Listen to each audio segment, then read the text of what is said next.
অসীম দয়া যে আমরা যদি দুনিয়ার প্রত্যেকটা কাজ মুহাম্মদ সাল্লাল্লাহু আলাইহি ওয়াসাল্লামের তরিকা এবং পদ্ধতিতে করি, তাহলে প্রতিটা কাজ ইবাদত এবং নেকির মাধ্যম হিসেবে গণ্য হবে। সকালবেলা উঠেছেন, ঘুম থেকে উঠলেন, উঠে দোয়া পড়লেন। কি দোয়া পড়লেন? আলহামদুলিল্লাহিল্লাযী আহিয়ানা বা'দা মা আমাতানা ওয়া ইলাইহিন নুশুর। মাশাআল্লাহ।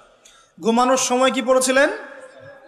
আল্লাহুম্মা বিসমিকা আমুতু ওয়া আহইয়া। অথবা আরো কিছু আমল আছে আপনি করতে পারেন চাইলে, যেমন সূরা মুলক তেলাওয়াত করতে পারেন। ফজিলত, আপনাকে কবরের আযাব থেকে বাঁচানো হবে ইনশাআল্লাহ। আপনি আয়াতুল কুরসি তেলাওয়াত করতে পারেন। ফজিলত, সারা রাত একজন ফেরেশতা আপনাকে পাহারা দিবে ইনশাআল্লাহ। আপনি সূরা ফালাক, নাস, ইখলাস পড়ে ঘুমাতে পারেন এবং হাত দুটোকে একত্রিত করে ফু দিয়ে মাথা থেকে নিয়ে যতদূর পর্যন্ত হাত যায় মাসাহ করতে পারেন। ঘুমের মধ্যে আপনার কোনো সমস্যা হবে না ইনশাআল্লাহ। ঘুমের মধ্যে অনেক সময় প্রবলেম হয় না? দুঃস্বপ্ন দেখে মানুষ, ভয় পায়, অস্থির হয়ে পড়ে। অনেকে বলে বোবা ধরা, বলে না যে বোবায় ধরেছে, মানে আপনি চেতনা এসেছে কিন্তু আপনি নড়তে পারছেন না, এমন হয় না? হয়নি কখনো জীবনে? আচ্ছা, মাসাহ করলে এটা হবে না ইনশাআল্লাহ। তারপরে 33 বার সুবহানাল্লাহ, 33 বার আলহামদুলিল্লাহ, 34 বার আল্লাহু আকবার। এরপর দোয়া পড়লেন, ঘুমিয়ে গেলেন। এছাড়াও সূরা কাফিরুন পড়তে পারেন, কুল ইয়া আইয়ুহাল কাফিরুন। আপনাকে আল্লাহ পাক শিরক থেকে বাঁচাবে ইনশাআল্লাহ। আর আমার সবচেয়ে পছন্দের একটা আমল আছে ঘুমানোর সময়, চেষ্টা করি কোনো রাত্রে যেন বাদ না যায়। আপনারাও চেষ্টা করবেন কোনো রাতে যেন এই আমলটা অন্তত বাদ না যায়। আলী রাদিয়াল্লাহু আনহু বলতেন যে যার সামান্য বিবেক বুদ্ধি আছে তার জন্য শোভা পায় না যে সে এই আমলটা না করেই ঘুমিয়ে যাবে। সেটা কি? সূরা বাকারার শেষের 3টা আয়াত তেলাওয়াত করবেন। সূরা বাকারার শেষের 3 আয়াত অথবা 2 আয়াত পড়বেন, একই ফজিলত ইনশাআল্লাহ। কি ফজিলত? সারা রাত নফল নামাজ পড়লে যে নেকিটা পেতেন, আপনি এটা পড়ে ঘুমিয়ে গেলে ইনশাআল্লাহ সেই নেকি পেয়ে যাবেন। যদি আপনার নিয়াত থাকে তাহাজ্জুদের, ইনশাআল্লাহ আপনি পেয়ে যাবেন। এই যে কাজগুলো করে ঘুমালেন, আপনি 3 ঘন্টা বা 6 ঘন্টা ঘুমিয়েছেন, এই যে পুরো সময়টা আপনি ঘুমিয়েছিলেন, এই পুরো সময়টার জন্য আপনার আমলনামায় নেকি লেখা হবে। অথচ ঘুমের দরকার কার ছিল? আমার না আল্লাহর? কার স্বার্থ এখানে? আমার স্বার্থ। ওয়াজআলনা নাওমাকুম সুবাতা, ঘুমকে বানিয়েছি আরামের, বিশ্রামের মাধ্যম। বিশ্রাম আমি নিলাম, রেস্ট আমি নিলাম, আমি ঘুমালাম, আবার নেকিও কে পেল? আমি। কারণ কি? কারণ আমি ঘুমিয়েছি মুহাম্মদ সাল্লাল্লাহু আলাইহি ওয়াসাল্লামের তরিকা এবং সুন্নাহ অনুযায়ী। ডান কাত হয়ে যদি পারেন ওযু করে নিতে পারেন, আরো ভালো হয়। তো এই যে ঘুমালেন, নেকি হয়ে গেল। ঘুম থেকে উঠলেন, দোয়া পড়লেন, নেকি হয়ে গেল। এবার আপনি টয়লেটে যাচ্ছেন, টয়লেটে যাওয়ার সময় বলছেন কি? আল্লাহুম্মা ইন্নী আউযু বিকা মিনাল খুবসি ওয়াল খাবাইস। এই যে টয়লেট করছেন, এই সময়টুকুতে নেকি পাচ্ছেন। বের হচ্ছেন, বলছেন গফরানাকে। ওযু করছেন, বিসমিল্লাহ বলে শুরু করছেন। ওযু করার পরে বলছেন কি? আশহাদু আল্লা ইলাহা ইল্লাল্লাহ ওয়াহদাহু লা শারীকা লাহু ওয়া আশহাদু আন্না মুহাম্মাদান আবদুহু ওয়া রাসূলুহু আল্লাহুম্মা ইজআলনি মিনাত তাওয়াবিন ওয়াজআলনি মিনাল মুতাতাহহিরিন। ওযুটা কি হয়ে গেল? নেকি হয়ে গেল।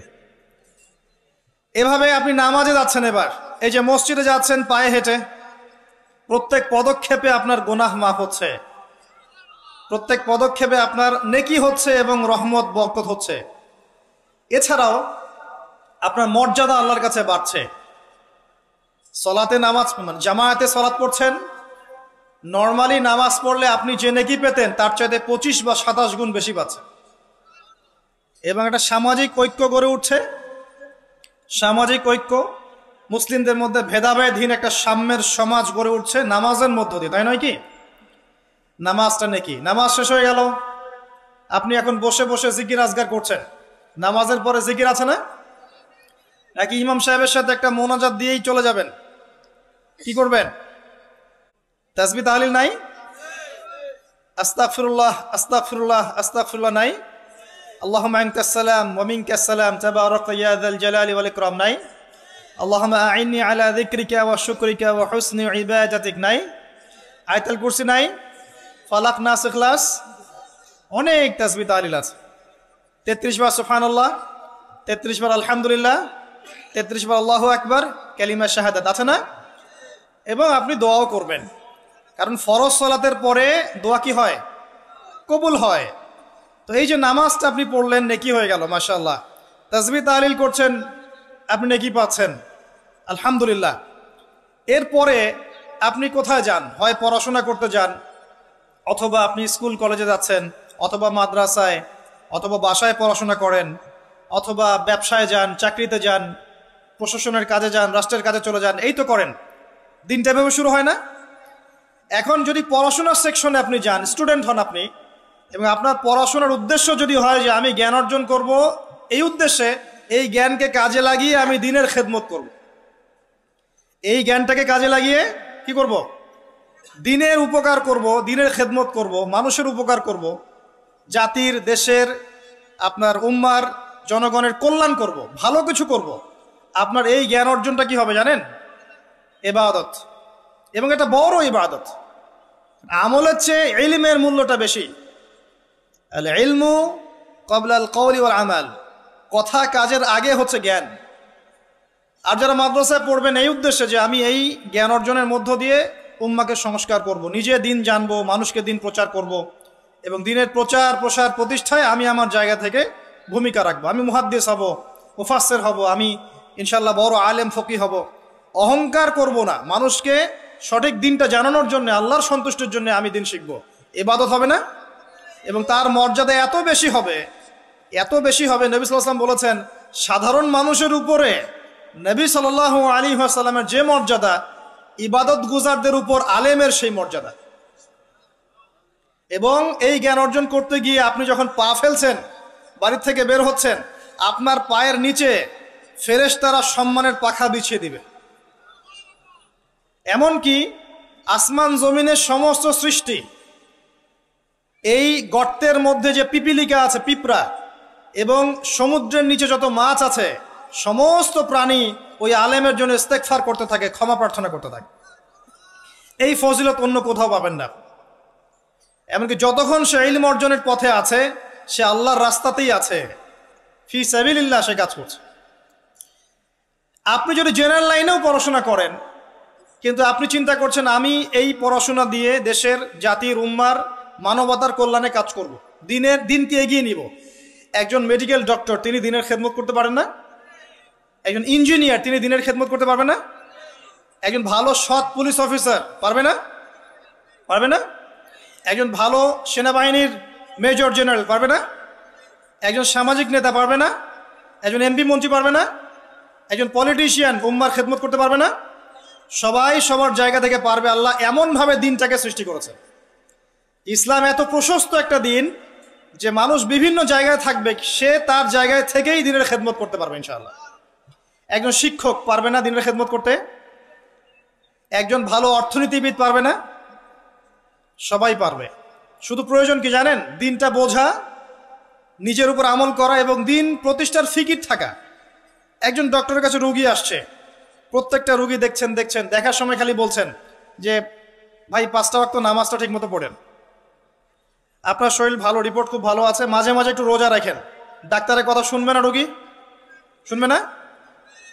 একজন মানুষ, মনে করেন member, chairman, whoever he is, সে তার এলাকার নেতা, তো মানুষের মধ্যে জনকল্যাণমূলক কাজ করছে, শীতবস্ত্র বিতরণ করছে, রাস্তাঘাট নির্মাণ করছে, করার সময় মানুষকে বলছে যে এই যে দিলাম, এটা আল্লাহর রিজিক, তোমাদেরকে দিলাম, তোমরা আল্লাহর ইবাদত করো। বলা যাবে না? দিনের খেদমত করা যায় না? শুধুমাত্র দরকার নিয়াত। কি দরকার? নিয়াত, এবং জানা যে আমার কাজের প্রতিদানটা কি। এই যে আমি কাজগুলো করছি, এর প্রতিদান হচ্ছে আল্লাহ পরকালে আমাকে জান্নাত দিবে ইনশাআল্লাহ। দুনিয়াতে আমি কি পাই না পাই সেটার হিসাব পরে, পরকালে আল্লাহ পাক আমাকে জান্নাত দিবেন ইনশাআল্লাহ। এভাবে আপনি আপনার জীবনের প্রতিটা কাজকেই ইবাদত বানাতে পারেন। ওয়ামা খালাকতুল জিন্না ওয়াল ইনসা ইল্লা লিয়াবুদুন। নাস্তিকদের কথা জবাব পেয়েছেন? এটা অন্য ধর্মের ক্ষেত্রে প্রযোজ্য, যে শুধু ইবাদত বন্দেগী বা পূজা অর্চনা তারা যেটা করে এটাই ইবাদত বলে গণ্য হয়, কিন্তু ইসলামের মধ্যে প্রতিটা কাজই ইবাদত বলে গণ্য হয়, যদি আপনি প্রতিটা কাজ নবী সাল্লাল্লাহু আলাইহি ওয়াসাল্লামের তরিকা এবং সুন্নত মোতাবেক করতে পারেন। আমার কথা কি বোঝা যাচ্ছে ভাই? আলহামদুলিল্লাহ। এবার ধরেন আপনি বাসায় ফিরে আসলেন, মাঝখানে জোহরের নামাজ পড়েছেন, আসরের নামাজ পড়েছেন জামায়াতে, জামাত যদি ছুটে যায় বাসায় জামাত করেছেন, বা আপনার অফিসে জামাত করেছেন, ব্যবসা প্রতিষ্ঠানে জামাত করেছেন, অথবা একাই হয়তো পড়তে বাধ্য হয়েছেন, পড়েছেন, নামাজ পড়েছেন। নামাজ পড়ার পরে আপনি সন্ধ্যায় বাসায় ফিরে আসলেন। বাসায় ফিরে আমরা কি করি? পরিবারকে সময় দেই না? ওখানে খাওয়া দাওয়া করি, গল্প গুজব করি, পরিবারকে সময় দেই। এখন অবশ্য এই সময় দেওয়ার প্রবণতা কমে যাচ্ছে, সবার হাতে হাতে এখন স্মার্টফোন। একটা বাসায় 10টা জগৎ, আর একটা বাসায় 10টা মেম্বার, 10 জনের 10টা ফোন, 10টা আলাদা আলাদা পৃথিবী একটা বাসার মধ্যে। আগে ওই যে টেলিভিশন ছিল না, এখন তো টেলিভিশন উঠে যাচ্ছে, তাই না? আগে যখন টেলিভিশন ছিল, টেলিভিশন কিন্তু ড্রয়িং রুমের মধ্যে ছিল, মনে আছে? মানে বাসার সব মেম্বার একসাথে বসে টিভি দেখতো। এখানে কিন্তু অশ্লীলতার পরিমাণটা একটু কম ছিল, চাইলে যে কোনো চ্যানেল সে দেখতে পারবে না, পারবে? পারবে না। এখন ঘরে ঘরে স্মার্টফোন, ও যা ইচ্ছা তাই করতে পারে। আমরা হয়তো মনে করছি বাসা থেকে টিভি সরিয়ে দিয়েছি, একটা জিহাদ করেছি, মাশাল্লাহ। ওই টিভি সরিয়ে যে ঘরে ঘরে আবার একটা জেনার মেশিন ঢুকিয়ে দিয়েছি, এটা বুঝতে পারছি না। তো এই যে পরিবারকে সময় দেয়া, এটা কিন্তু ইবাদত। পরিবারের খোঁজ খবর নেয়া, স্ত্রীর সাথে কথোপকথন করা, পরিবারের সমস্যাগুলোকে ডিল করা, একসাথে খেতে বসা, একসাথে এক দস্তরখানায় খেতে বসা, প্রয়োজনে বড় প্লেট নেওয়া, প্লেটের চারপাশে সবাই মিলে খাবে, এটাও সুন্নাহ। এতে করে মহব্বত বাড়বে, খাবারে বারাকা হবে। আমরা কিন্তু এগুলো পালন করি না, সংস্কৃতি নাই আমাদের মধ্যে, চর্চা নাই। বাচ্চা কাচ্চাদেরকে সময় দেই না। বাচ্চা কাচ্চাকে পিতা মাতা সময় না দিলে এই বাচ্চা কার কাছে মানুষ হবে? কাজের বুয়ার কাছে মানুষ হবে, তাই না? অথবা ডে কেয়ার সেন্টারে মানুষ হবে। তো এই কার কাছ থেকে ভদ্রতা শিখবে? সে তো তাদের মানসিকতাতেই গড়ে উঠবে। তো বাচ্চা কাচ্চাদেরকে সময় দেয়া, পরিবারের সদস্যদেরকে সময় দেয়া ইবাদত। নবী করিম সাল্লাল্লাহু আলাইহি ওয়াসাল্লাম তার স্ত্রীর কোলে মাথা রেখে শুয়ে থাকতেন, ইবাদত। মাথা রেখে শুয়ে তিনি কোরআন তেলাওয়াত করতেন। আমরা যারা বৈবাহিক জীবনে আছি, কখনো করেছি? মাশাআল্লাহ, কয়বার করেছেন? বেশি করতে যায় না, বেশি করতে গেলে আবার সমস্যা আছে। সবকিছুর একটা কি আছে? লিমিট আছে। বেশি করতে গেলে ব্যক্তিত্ব কমে যাবে, তখন দেখবেন আপনার উপর খবরদারি করছে। ভারসাম্য বজায় রাখতে হবে। যাই হোক, এমনকি তিনি বলেছেন, আয়েশা রাদিয়াল্লাহু আনহা তিনি বলেছেন যে আমি যে গোশতের টুকরাটা খেতাম, নবী সাল্লাল্লাহু আলাইহি ওয়াসাল্লাম ওইখানেই মুখ দিতেন যেখানে আমি ছিঁড়েছি। এবং রাতের বেলা দৌড় প্রতিযোগিতা করেছেন স্ত্রীর সাথে। প্রথমবার আয়েশা রাদিয়াল্লাহু আনহা জিতেছিলেন, পরে কয়েক বছর পর তিনি তাকে হারিয়ে দিয়েছেন, দিয়ে বলেছেন, আয়েশা আমি তোমাকে আজকে হারিয়ে দিলাম। এই যে সুন্নাহ, পারিবারিক সুন্নাহগুলো আমাদের মধ্যে উঠে যাচ্ছে না ভাই? পরিবারের সবার সাথে সময় দিতে হয়, খোঁজ খবর নিতে হয়, কথাবার্তা বলতে হয়। স্পেশালি বাচ্চাদের ব্যাপারে খেয়াল রাখতে হয়। বাচ্চা কাচ্চা যারা আছে এরা কাদের সাথে মিশছে, কাদের সাথে মিশছে, কাদের সাথে খেলছে, যে স্কুলে পড়ছে ওর পরিবেশটা কেমন, যে মাদ্রাসা যাচ্ছে ওর পরিবেশটা কেমন, ওকে কারা পড়াচ্ছে, কাদের কাছ থেকে দিন শিখছে, সে কাদের কাছ থেকে ইলম শিখছে, এগুলো জানা দরকার আছে। পরিবারের ব্যাপারে সচেতন থাকতে হবে। এই কারণে আল্লাহ পাক বলেছেন, কু আনফুসাকুম ওয়া আহলিকুম নারা, নিজে পরিবার, নিজে জাহান্নামের আগুন থেকে বাঁচো, পরিবার বর্গকে বাঁচাও। কিন্তু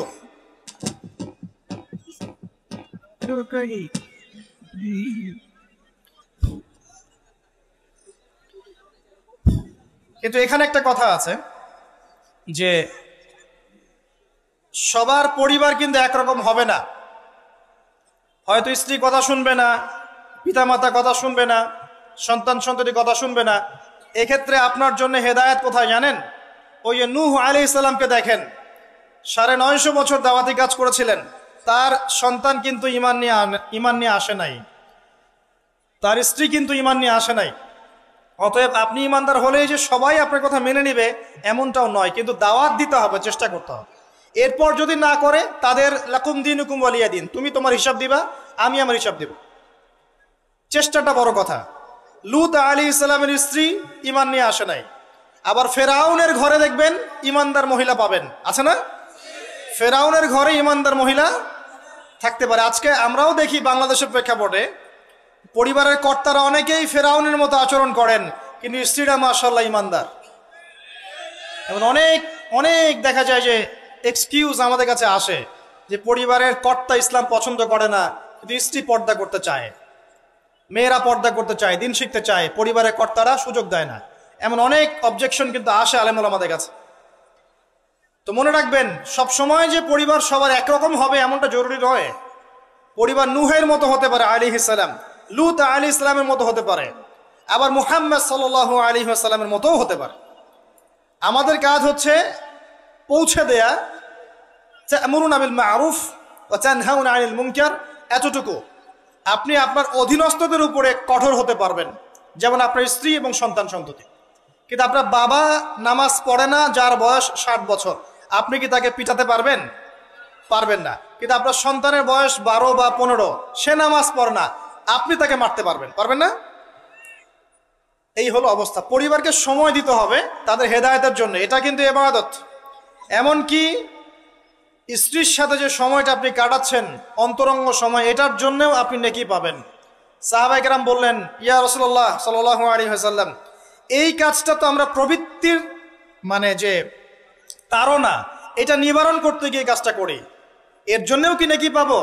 নবী সাল্লাল্লাহু আলাইহি ওয়াসাল্লাম বললেন, এই কাজটা তোমরা যদি অন্য কারোর সাথে করতে তোমাদের কি গুনাহ হতো না?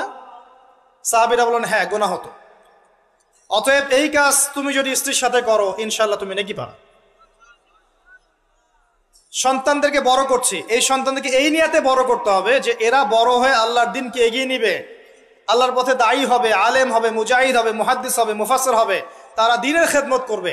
এই সন্তান আপনার জন্য সাদকায়ে জারিয়ার মাধ্যম হবে ইনশাআল্লাহ।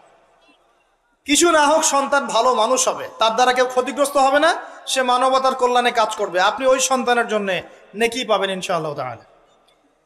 এই যে আপনার পুরো জীবন, শুরু থেকে ঘুম থেকে নিয়ে একেবারে পরিবার, সমাজ, রাষ্ট্র পরিচালনা পর্যন্ত প্রত্যেকটা কাজ যদি কোরআন এবং সুন্নাহর অনুকূলে হয় এবং নবী সাল্লাল্লাহু আলাইহি ওয়াসাল্লামের সুন্নাহ পদ্ধতিতে হয়, পুরো জীবনটাই আপনি নেকি পাচ্ছেন আলহামদুলিল্লাহ। এটাই সেই আয়াত, ওয়া মা খালাকতুল জিন্না ওয়াল ইনসা ইল্লা লিয়াবুদুন, আমি মানুষ এবং জিনকে সৃষ্টি করেছি শুধুমাত্র আমার ইবাদত করার জন্য। এবার আসেন, আল্লাহ পাক যখন আমাদেরকে সৃষ্টি করেননি তখন কি ছিল? কারা ছিল পৃথিবীতে? সর্বপ্রথমে কারা ছিল?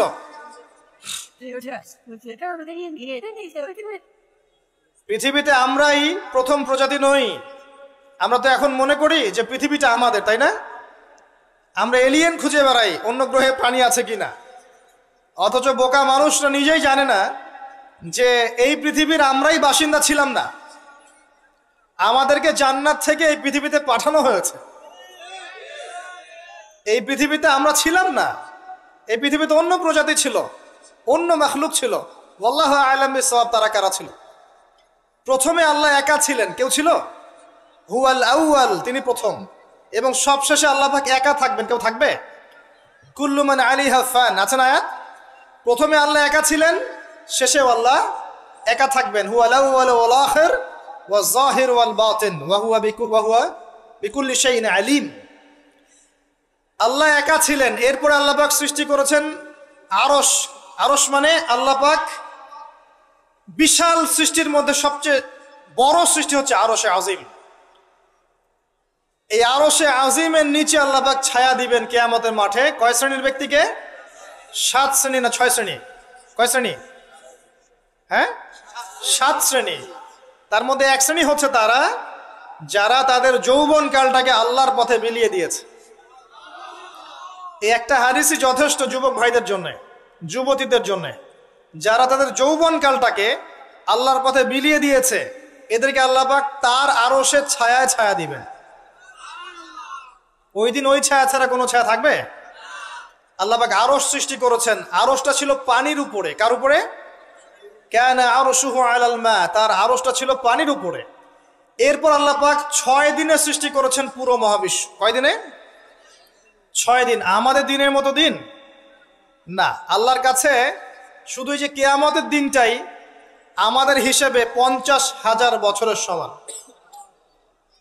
কত বছর ভাই? 50,000 বছরের সমান একদিন, কিয়ামতের দিন।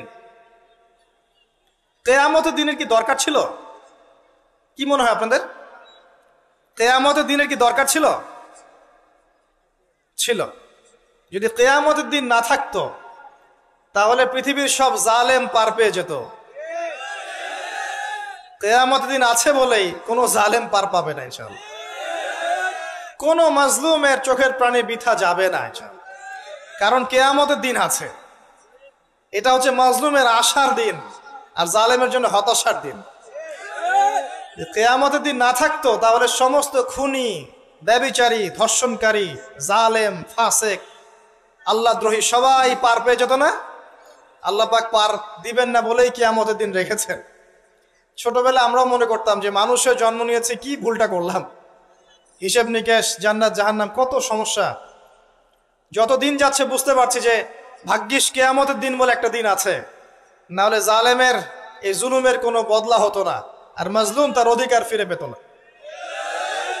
তো 50,000 বছরের সমান ওই দিন মানুষ অস্থির হয়ে যাবে এই কারণে বিচার শুরু হচ্ছে না কেন।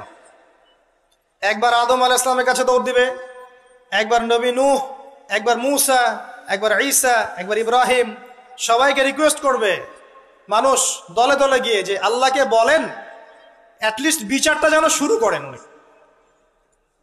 অপেক্ষা করা কাজটা কষ্টকর না ভাই? কারোর জন্য অপেক্ষা করা কষ্টকর না? অপেক্ষা করতে করতে ঘামে একদম গলা পর্যন্ত ডুবে যাবে। আল্লাহ পাক হেফাজত করুন আমাদেরকে। ওই 7 শ্রেণীর মানুষের মধ্যে আল্লাহ পাক আমাদেরকে আশ্রয় দান করুন, আল্লাহুম্মা আমিন। এরপরে যেটা বলছিলাম যে এই 50,000 বছরের সমান দিনে একজন ব্যক্তি আপনার আমার জন্য সুপারিশ করবে, তার নাম কি? এবার হাত উঁচু করেন, কতজন আপনাদের মধ্যে ওই ব্যক্তির সাল্লাল্লাহু আলাইহি ওয়াসাল্লাম তার জীবনী পড়েছেন জীবনে একবার? অনেস্টলি বলবেন, সততার সাথে। হাত নামান। এবার চিন্তা করেন, এই যে আমরা স্লোগানগুলো দেই যে আল কোরআনের আলো ঘরে ঘরে জালো, নারায়ে তাকবীর, আল্লাহু আকবার, স্লোগান দেই না অনেক? বাস্তবতা স্লোগানের মধ্যে পার্থক্য নাই? যখন আপনি দেখবেন প্রতিটা যুবক বা প্রত্যেক ব্যক্তি আমাদের সমাজের মধ্যে নবী সাল্লাল্লাহু আলাইহি ওয়াসাল্লামের জীবনী সম্পর্কে ভালো ধারণা রাখে, কোরআনুল কারীম মাশাআল্লাহ তেলাওয়াত করতে জানে, কোরআনের অর্থ বোঝার চেষ্টা করে, মাশাআল্লাহ হকপন্থী আলেম ওলামাদের কাছে যায়, আত্মশুদ্ধি অর্জন করে, হালাল খায়, পারিবারিক আদর্শ সুন্দর করে গড়ে তোলার চেষ্টা করে, ন্যায়ের পথে তাকে অন্যায় করে না, তখন অটোমেটিকলি কোরআনের আলো ঘরে ঘরে জ্বলবে না? তাহলে মূল কাজটা কি? আইওয়াশ এবং শোডাউন করা না মূল কাজ করা? মূল কাজটা কি? আমরা কিন্তু মূল কাজটা করতে যাচ্ছি না, বা মূল কাজটাকে আমরা ততটা গুরুত্ব দিচ্ছি না যতটা যৌগিক বিষয়গুলোকে গুরুত্ব দিচ্ছি। আর এই কারণে দীর্ঘদিন থেকে দেখছি যে উম্মার অবস্থা মোটামুটি অপরিবর্তনীয় আছে, বরং দিন দিন ডে বাই ডে আস্তে আস্তে অধঃপতন হচ্ছে। আপনি হয়তো প্রশ্ন করতে পারেন আমার দিকে আঙ্গুল তাক করে, কে বললো আপনাকে অধঃপতন হচ্ছে? আমরা তো দেখছি উন্নতি, অগ্রগতি আর প্রগতি। আমি বিনয়ের সাথে বলবো আর 10টা থেকে 20টা বছর অপেক্ষা করেন। 5 বছর আগে বিনয়ের সাথে বলেছিলাম যে 10 বছর অপেক্ষা করেন, কাগজের টাকা বলে কিছু থাকবে না। আস্তে আস্তে সোসাইটি ওইদিকে যাবে, এবং এগুলো কোনোটাই অ্যাক্সিডেন্টলি অটোমেটিকলি হচ্ছে না, এর পিছনে একটা মাস্টার মাইন্ড কাজ করছে। পুরো বিশ্বের পিছনে একটা মাস্টার মাইন্ড কাজ করছে।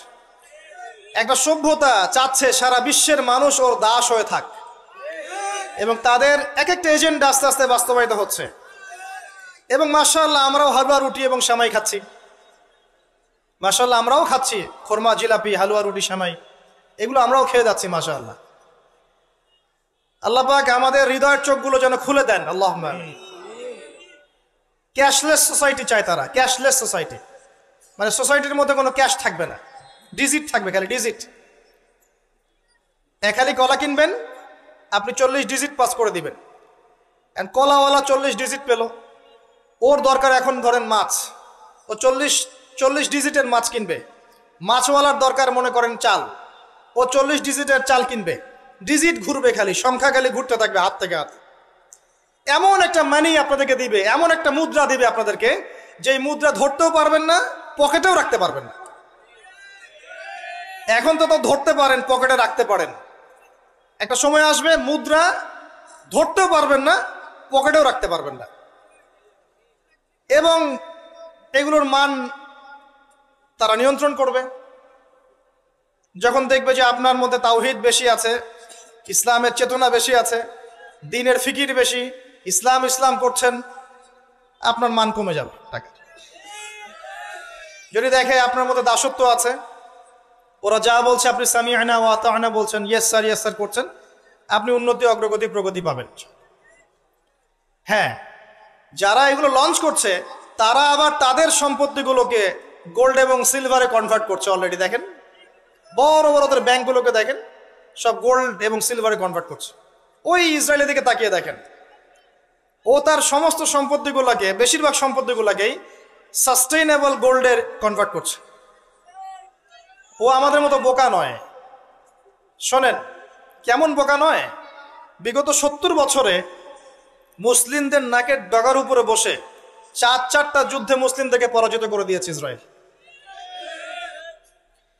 বিগত 70 বছরে ওরা প্রথমে ব্রিটেন, তারপরে আমেরিকার হাত ধরে বিশ্বের এমন একটা জায়গায় এসেছে যে এই জায়গা থেকে তারা বিশ্বের পলিটিক্স, ইকোনমিক্স, মিডিয়া, প্রযুক্তি, ফাইন্যান্স সব নিয়ন্ত্রণ করার শক্তি অর্জন করেছে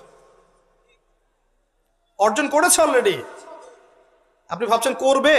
অনেকে মনে করে এটা ভবিষ্যৎ বক্তা মনে হয়।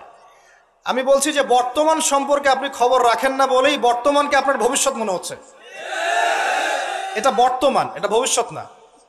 ভবিষ্যতে তো সে সারা বিশ্বকে রুল করবে ইনশাআল্লাহ তাআলা।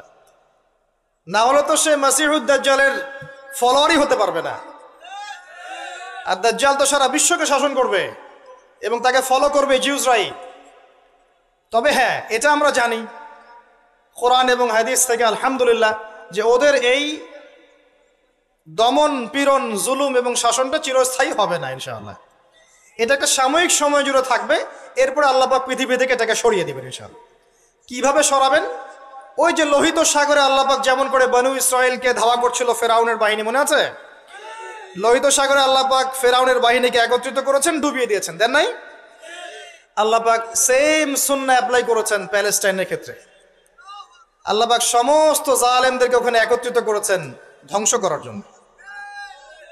সেম সুন্নাহ, এটা হবে ইনশাআল্লাহ আযজা ওয়া জাল। আমরা জানি এটা সরে যাবে পৃথিবী থেকে। তারপরে এমন একটা যুগ আসবে যে যুগে ইনশাআল্লাহ আযজা ওয়া জাল একজন নবী সারা বিশ্ব পরিচালনা করবেন। একজন নবী, তার নামে ঈসা ইবনে মারইয়াম। এবং তার অনেক আগেই আমাদের ইমাম আল মাহদি তিনি ইন্তেকাল করবেন। মনে রাখবেন, শেষ জামানার সবচেয়ে ভাইটাল চরিত্র ইমাম মাহদি নয়। শেষ জামানার সবচেয়ে ভাইটাল চরিত্র হচ্ছে ঈসা ইবনে মারইয়াম। ঈসা ইবনে মারইয়াম সবচেয়ে ভাইটাল চরিত্র, কারণ তিনি জেরুজালেম থেকে সারা ওয়ার্ল্ডে ইসলামী খেলাফা কায়েম করেন। এবং 40 বছর, এই 40 সংখ্যা এক্স্যাক্টলি 40 না আরো বেশি আল্লাহ ভালো জানেন, পৃথিবী জুড়ে ইসলামের অনুশাসন বজায় থাকবে ইনশাআল্লাহ। একটা কাঁচা বাড়ি, একটা পাকা বাড়ি আপনি পাবেন না যেখানে আল্লাহর কালিমা প্রবেশ করবে না। জুলুম বলে কিছু থাকবে না ইনশাআল্লাহ। যা দেখছেন আপনি এখন ওয়ার্ল্ড ওয়াইড যে দাপট, দেখে মনে হচ্ছে বিশ্ব এদের কোনো অস্তিত্বই বিশ্বে থাকবে না। এখন সারা বিশ্ব দিকে তাকিয়ে আপনার কাছে মনে হচ্ছে মাশাআল্লাহ, NATO, United Nations, world bank, এইটা সেটা, বিশ্ব যে কি হচ্ছে সারাদিন। শুক্র গ্রহ আমার, একজন বলছে না শুক্র গ্রহ আমার, একজন মিসাইল তৈরি করছে, আর একজন প্রতিরক্ষা ব্যবস্থা করছে। ওয়ার্ল্ড অ্যাফেয়ার্স পড়লে মনে হয় যে ওয়ার্ল্ডটা এদেরই। কিন্তু আল্লাহ রাসূল সাল্লাল্লাহু আলাইহি ওয়াসাল্লাম বলছেন যে বিশ্বটা আস্তে আস্তে আস্তে আস্তে তার ধ্বংসের দিকে যাচ্ছে। এইটা চিরস্থায়ী হবে না এবং একে অপরের সাথে কলিউশন করে এরা শেষ হয়ে যাবে। মুসলিমদের উপর দমন পীড়ন যেমন বাড়বে, ঠিক একইভাবে আল্লাহ রাব্বুল আলামিন মুহাম্মদ সাল্লাল্লাহু আলাইহি ওয়াসাল্লামের বংশধরদের মধ্য থেকে একজন ইমামকে বের করে নিয়ে আসবেন। তিনি ইনশাআল্লাহ আযজা ওয়া জাল মুসলিমদেরকে নিয়ে এই জুলুমের বিরুদ্ধে দাঁড়িয়ে যাবেন। পরে যখন মাসিহুদ দাজ্জাল বের হবে, তাকে তিনি হত্যা করতে পারবেন না, কারণ তাকে এত বেশি ক্ষমতা দেওয়া হবে যে মুসলিমরা তার সাথে পেরে উঠবে না। তখন আল্লাহ পাক ঈসা ইবনে মারইয়ামকে পাঠাবেন, সবচেয়ে ভাইটাল ক্যারেক্টার। এবং তিনি এই প্যালেস্টাইনের বাবে লুদ নামক জায়গায় মসিহুদ দাজ্জালকে হত্যা করবেন ইনশাআল্লাহ আযজা ওয়া জাল। আমাদেরকে বিশ্ব নেতারা এখন বোঝায় যে বিশ্বের শেষ নাই, এই পৃথিবী জয় করার পর আমরা মঙ্গলে গিয়ে থাকবো, তারপর শুক্রে, তারপর শনিতে, তারপর বৃহস্পতিতে, তাই না? মাইন্ডসেটটা এমন তৈরি করেছে না? কিন্তু বাস্তবতা হচ্ছে এই মহাবিশ্বই ধ্বংস হয়ে যাবে। এই পৃথিবী তো ধ্বংস হবেই, মহাবিশ্ব ধ্বংস হয়ে যাবে। তবে পৃথিবী ধ্বংসের আগে আল্লাহ পাক ঈসা ইবনে মারইয়ামের হাতে সারা বিশ্বে ইসলামী খেলাফা কায়েম করবেন ইনশাআল্লাহ। মাঝখানে একটা সময় আপনাকে পার করতে হবে। কত বছর? ননসেন্স প্রশ্ন, যে ভাই কত বছর, 100, 200, 500, আল্লাহ ভালো জানেন, আমরা জানি না এবং জানার কথাও না। কেউ যদি বলে এত সাল, সে নিশ্চিত কাযযাব, একজন মিথ্যাবাদী। এবং এটা একটা অহেতুক কথা, এত সাল, এত বছর পর, এটা আমরা বলতে পারবো না। কিন্তু এতটুকু বলতে পারবো যে পৃথিবী চিরদিন এভাবে থাকবে না। ওয়ার্ল্ডে এখন যা দেখছেন এগুলো চিরস্থায়ী হবে না। আস্তে আস্তে আস্তে আস্তে রাত যত গভীর হবে, ভোর তত কাছাকাছি আসবে। এবং এই পুরো বৈশ্বিক জুলুম ফাসাদ, আপনার জেনা, আপনার পর্নোগ্রাফি, আপনার মাদক, সুদ, জুলুম অত্যাচারের মধ্যেও দেখবেন প্রত্যেকটা জায়গায় জায়গায় আল্লাহ পাক কিছু না কিছু আল্লাহর বান্দাকে রেখে দিবেন। এবং আমার বিশ্বাস তাদের বেশিরভাগই হবে যুবক শ্রেণী। এটা আমার মত, আল্লাহ ভালো জানেন, আমার মনে হয় যে বেশিরভাগই হবেন যুব সমাজ। এবং আমার কাছে একটা দলিল আছে কেন মনে হয়, কারণ আসহাবুল কাহফ যারা ছিলেন তারা যুবক ছিলেন। প্রত্যেক যুগে যুগে আসহাবুল কাহফ থাকবেন ইনশাআল্লাহ তাআলা। তাদের হাতেই আল্লাহ পাক ইনশাআল্লাহ তাআলা এই দিনটাকে আমানত হিসেবে রাখবেন। উলামায়ে কেরাম তাদেরকে এগিয়ে নিয়ে যাবে। আস্তে আস্তে দেখবেন পরবর্তী জেনারেশনের পতাকা তারা বহন করবে ইনশাআল্লাহ। এখন যে কথাগুলো বলতে এতগুলো কথা বললাম, যে যখন আল্লাহ পাক মহাবিশ্ব সৃষ্টি করেছেন 6 দিনে, তখন মানুষের কোনো অস্তিত্ব ছিল না। ছিল? কোনো অস্তিত্ব ছিল না, মানুষের অস্তিত্বই ছিল না। সূরা দাহর পড়েন 1 নম্বর আয়াত, আল্লাহ পাক বলছেন হাল আতা আলাল ইনসান হিনুম মিনাদ দাহরি লাম ইয়াকুন শাইআম মাযকুরা। মানুষের উপর একটা সময় চলে গেছে যখন মানুষ কোনো আলোচ্য বিষয় ছিল না। এখন সারা ওয়ার্ল্ডের দিকে তাকালে মনে হয় যে মানুষই সবকিছু, তাই না? অথচ মানুষের বাইরে যে একটা জাতি আছে, জিন জাতি, এটাকে বিশ্বাসই করে না মানুষ। মানুষের আশপাশে ঘুরছে ফেরেশতারা, মানুষ বিশ্বাসই করে না। আল্লাহ পাক আছেন আরশে আজিমে, তার উপরে, মানুষ বিশ্বাসই করে না যে আল্লাহ বলে কেউ আছে। মানুষ মনে করে বিগ ব্যাং থেকে সব সৃষ্টি হয়েছে। হ্যাঁ, অনেক মানুষ মনে করে যে আল্লাহ বলতে কেউ নাই, সবকিছু বিগ ব্যাং থেকে সৃষ্টি হয়েছে। অথচ আল্লাহ পাক কোরআনে বলেছেন আওয়ালাম ইয়ারাল্লাযীনা কাফারু, সূরা আম্বিয়া 30 নম্বর আয়াত, আন্নাস সামাওয়াতি ওয়াল আরদা কানাতা রাতকান ফাফাতাকনাহুমা। কাফেররা কি লক্ষ্য করে দেখে না এই মহাবিশ্ব এবং পৃথিবী একটা বিন্দুর মধ্যে ছিল, আমি এটাকে পৃথক করে দিয়েছি, পার্থক্য করে দিয়েছি। ওয়াজআলনা মিনাল মাই কুল্লা শাইইন হাই, প্রত্যেক জীবন্ত প্রাণীকে সৃষ্টি করেছি পানি দ্বারা। আফালা ইউমিনুন, এরপরেও কি তারা বিশ্বাস করবে না? যারা সায়েন্সের ছাত্র, নিউক্লিয়াস সম্পর্কে পড়ে দেখেন, সাইটোপ্লাজম সম্পর্কে পড়ে দেখেন, ওখানে কতটুকু পানি আছে, কত অংশ পানি আছে। আল কোরআন বৈজ্ঞানিক, সম্পূর্ণ বৈজ্ঞানিক, কিন্তু বিজ্ঞান কোরআনিক হতেই হবে জরুরি না। বিজ্ঞানের কোনটা সত্য কোনটা মিথ্যা এটা কোরআন দিয়ে মানদণ্ড হিসেবে যাচাই করা যাবে। কোরআনের কোনটা সত্য কোনটা মিথ্যা এটা বিজ্ঞান দিয়ে যাচাই করা যাবে না। আল্লাহ পাক সৃষ্টি করেছেন, এরপরে মানুষকে সৃষ্টি করে একা ছেড়ে দেননি। আল্লাহ পাক প্রথমে নাম শিখিয়েছেন, সমস্ত জ্ঞান শিখিয়েছেন কাকে? আদম আলাইহিস সালামকে। ওয়াল্লামা আদম আল আসমা কুল্লাহা, মহাবিশ্বের সমস্ত নাম আমি আদমকে শিখিয়েছি। সুবহানাল্লাহ। আমাদের পিতা আদম আলাইহিস সালামের ডিএনএর মধ্যে জ্ঞান ছিল, সমস্ত জ্ঞান ছিল যা আল্লাহ পাক শিখিয়েছেন। বাই ডিএনএ আমাদের মধ্যে জ্ঞানগুলো এসেছে, এমনি এমনি আসেনি। মানুষ একটা বুদ্ধিবৃত্তিক প্রাণী না? অটোমেটিকলি কি মানুষ জ্ঞান শিখে ফেলেছে? আল্লাহ এই জ্ঞান আদম আলাইহিস সালামকে শিখিয়েছেন, তার বংশধরদের মধ্যে জ্ঞান ছড়িয়ে পড়েছে। এরপর আল্লাহ পাক জান্নাতে রেখেছেন, শর্ত দিয়েছেন কি?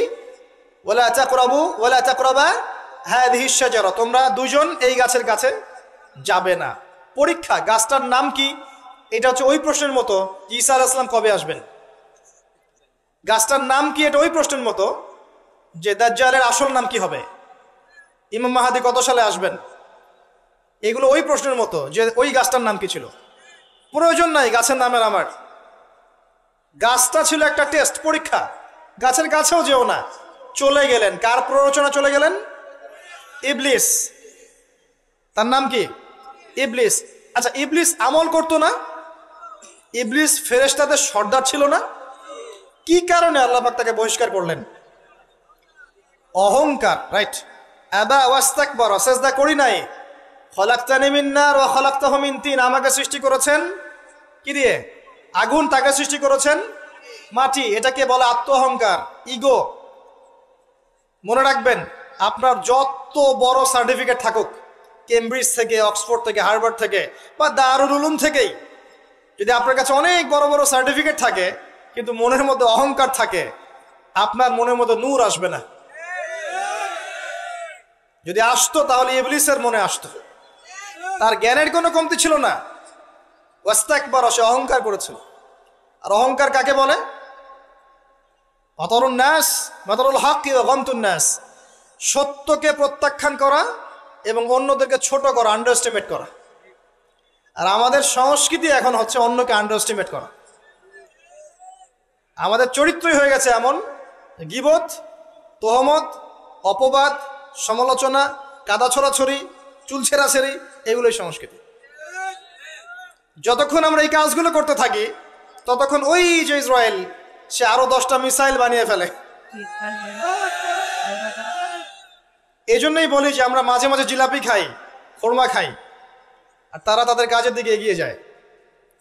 প্রথম দিকে হালুয়া রুটি বলেছিলাম, অনেকে রাগ হয়েছিল, ওই জন্য হালুয়া রুটি শব্দটা বলি না, আর বলি জিলাপি আর খোরমা খাই।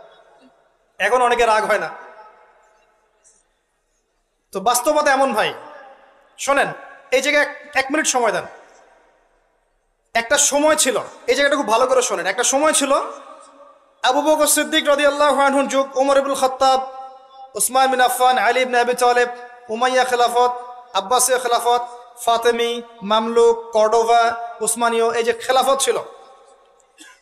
স্বর্ণযুগের মধ্যে ইসলাম বেশি ছিল, আস্তে আস্তে ইসলাম কমতে থাকে, কিন্তু অ্যাটলিস্ট মুসলিমদের একটা শক্তি ছিল, মুসলিমদের একটা ল্যান্ড ছিল, একটা ইমারা ছিল, একটা জামায়া ছিল, খেলাফা ছিল, আমির ছিল, ইকোনমিক পাওয়ার ছিল, প্রযুক্তি ছিল, সামরিক বাহিনী ছিল, সব কিছু মুসলিমদের হাতে ছিল।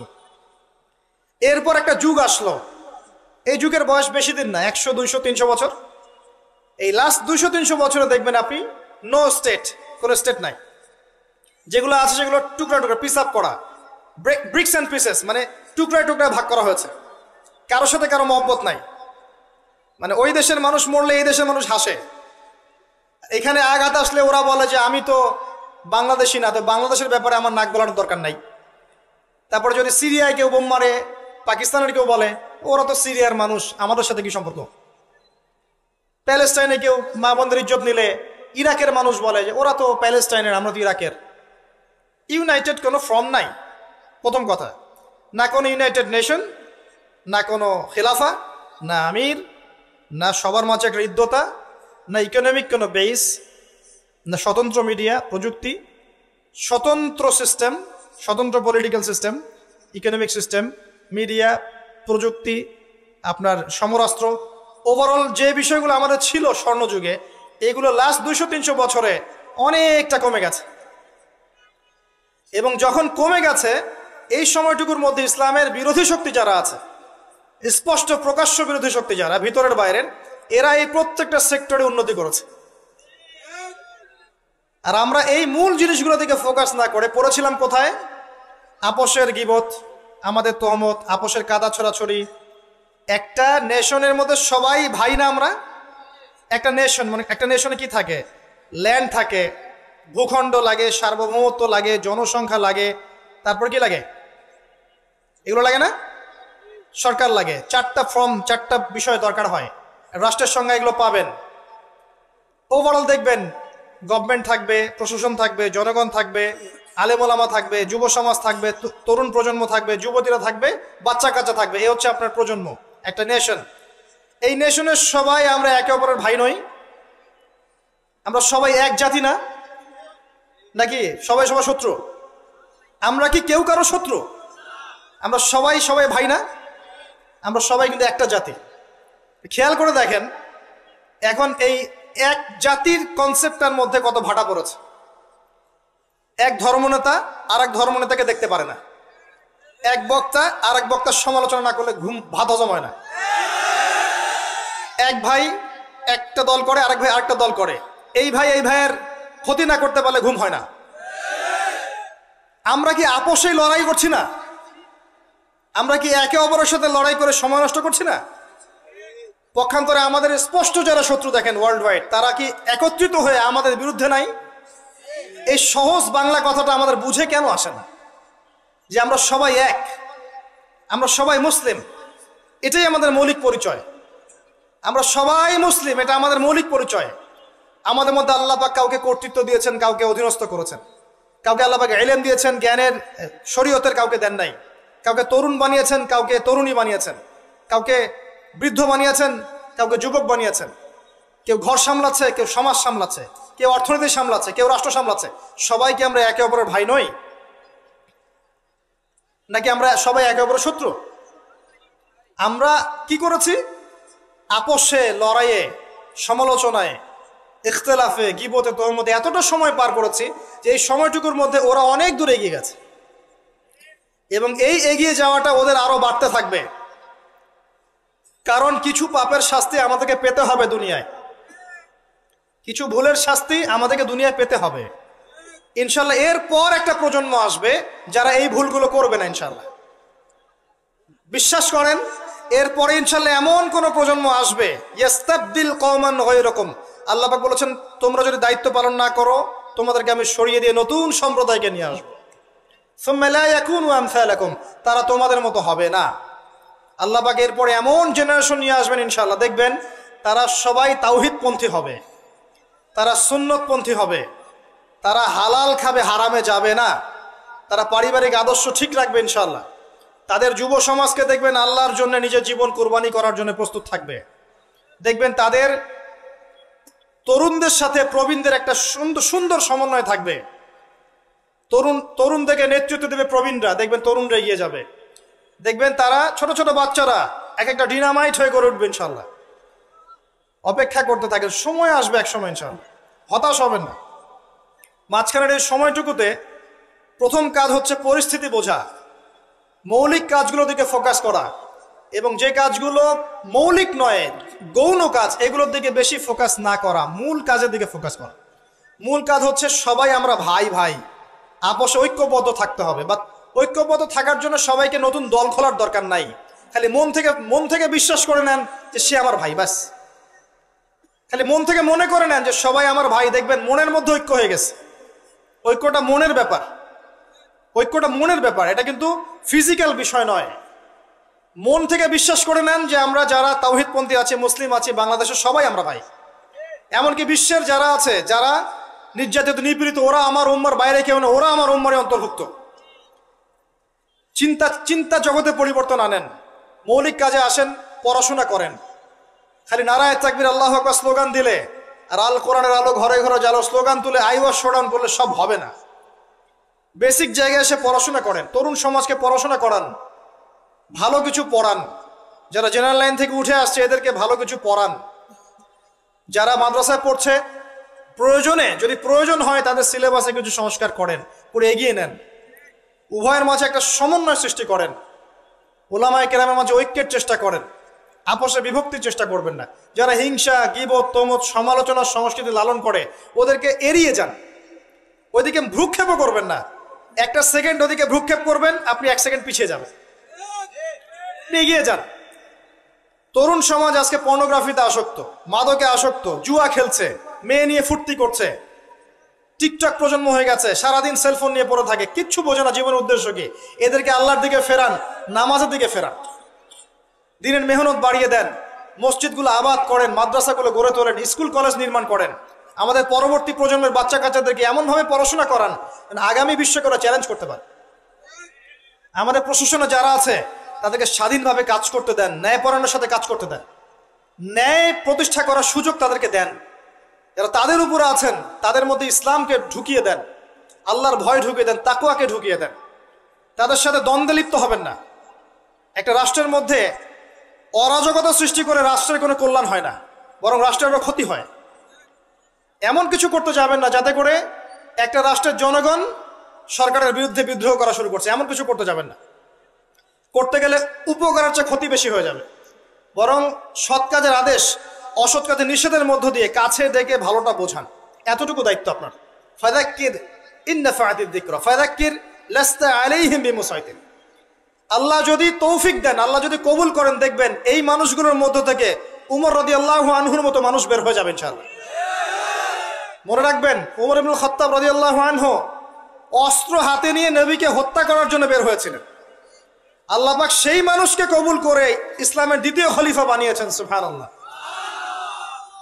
তো সবার প্রতি সুধারণা রেখে দিনের দাওয়াত সব মহলে পৌঁছে দেওয়ার চেষ্টা করেন। আল্লাহ যদি কবুল করেন, ইসলামকে যদি সঠিকভাবে প্রেজেন্ট করতে পারেন, তারা যদি বুঝতে পারে, দেখবেন তাদের দ্বারা এমন খেদমত সম্ভব যা আমার দ্বারা সম্ভব না। এটাই আমাদের দায়িত্ব, এতটুকুই। আল্লাহ পাক আমাদেরকে কথাগুলো বোঝার তৌফিক দান করুন, আমিন। আল্লাহ পাক বর্তমান বিশ্বের প্রেক্ষাপটটা বোঝার তৌফিক দান করুন। আমাদের উম্মার মধ্যে আল্লাহ পাক ঐক্য দান করুন। আমাদের মধ্যে আল্লাহ হৃদ্যতা, ভালোবাসা দান করুন। আমরা যে একে অপরের ভাই, এই কনসেপ্টটা বোঝার তৌফিক দান করুন। আল্লাহ পাক অন্যায় এবং জুলুমকারীদের বিরুদ্ধে আমাদেরকে দাঁড়ানোর তৌফিক দান করুন। আল্লাহ পাক যুব সমাজকে খাস করে আমি দোয়া করছি, যুব সমাজকে আল্লাহ পাক যেন হেদায়েত দিয়ে ইসলামের পথে নিয়ে আসে। যারা আজকে আল্লাহ ভোলা, রাসূলকে ভোলা, আল্লাহ যেন এই বান্দাদেরকে খাস করে দয়া করে আল্লাহ এবং তার রাসূলের দিকে আসার তৌফিক দান করেন। 5 ওয়াক্ত নামাজ জামাতে পড়ার তৌফিক দান করেন। আল্লাহ পাক আমাদের বিত্তশালীদেরকে দিনের জন্য অর্থ ব্যয়ের দিকে এগিয়ে আসার তৌফিক দান করেন। আমার লেকচার শেষ হয়নি। আমাদের ঊর্ধ্বতন কর্তৃপক্ষ থেকে শুরু করে টপ টু বটম যারা আছি, সবাইকে যার যার জায়গা থেকে দিনের খেদমত করার তৌফিক আল্লাহ পাক দান করেন। ইসলাম যে একটা সাম্যের ধর্ম, মানবতার ধর্ম এবং সমস্ত বিষয়ের সমাধান যে ইসলামে আছে, এটা বোঝার তৌফিক আল্লাহ পাক তাদেরকে দান করুন এবং আমাদেরকেও সঠিকভাবে উপস্থাপন করার তৌফিক দান করুন। আল্লাহ পাক আমাদের মধ্যে যেন ভুল ত্রুটিগুলোকে মাফ করে দেন। যদি আল্লাহ আমাদের দ্বারা পসিবল না হয়, আমরা যদি এগুলোর যোগ্য না হয়ে থাকি, আল্লাহ পাক যেন আমাদেরকে সরিয়ে দিয়ে অন্য এমন সম্প্রদায় নিয়ে আসেন যারা এই কাজগুলো করতে পারবে ইনশাআল্লাহ। আল্লাহুম্মা আমিন।